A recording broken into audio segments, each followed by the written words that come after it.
Mr Hamilton will compete in the British Grand Prix this weekend in front of an expected 140,000 spectators as the driver pushes for his 8th victory on the home track. He trails Max Verstappen by 32 points in the World Championship however, with the Dutchman enjoying a quicker car since May's Spanish Grand Prix and picking up victories in 4 of the past 5 races. Yet the 7-time world champion Mr Hamilton remains hopeful that a combination of upgrades to his car alongside the home support will propel him to victory and ensure he stays in touch with Mr Verstappen on the leaderboard. He said, "There has always been talk of the energy and buzz that the fans bring, and without doubt when it is your home Grand Prix and it is the British crowd you come with more. You have more heat behind you. So I am hoping that all those factors together close that gap those guys have in terms of performance and enable us to really take it to them this weekend. Another element is this sprint race we have, this new format.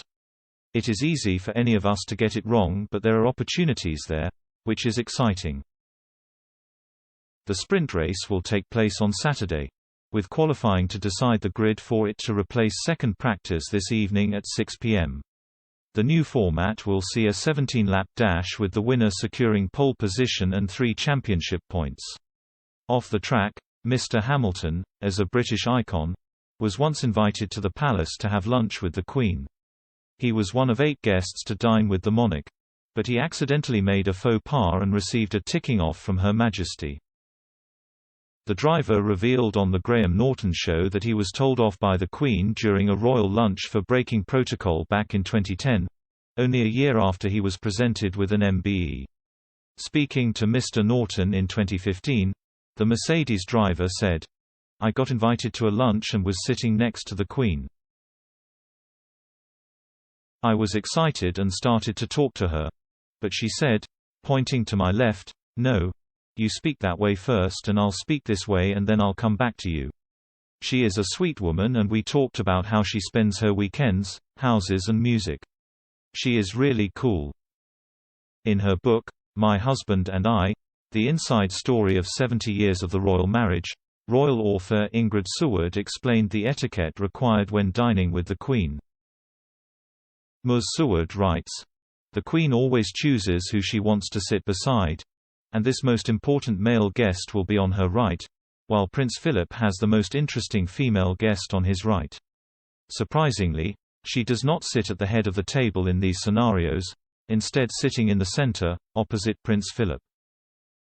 Throughout the first and second courses the Queen talks to the person on her right.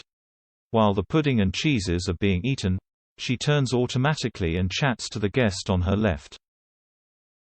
Since Mr Hamilton was awarded a knighthood in the Queen's New Year Honours List after an incredible 2020 where he won a record-equalling 7th F1 World Championship, broke Michael Schumacher's record for most F1 victories and campaigned for social justice. Upon receiving the award, he was congratulated by new F1 CEO Stefano Domenicali, who said he was a true giant of our sport. He added, "His influence is huge both in and out of a car. What he has achieved is phenomenal with still more to come. All of us at Formula One congratulate him on this well-deserved recognition of his achievements and look forward to seeing more of his brilliance in 2021.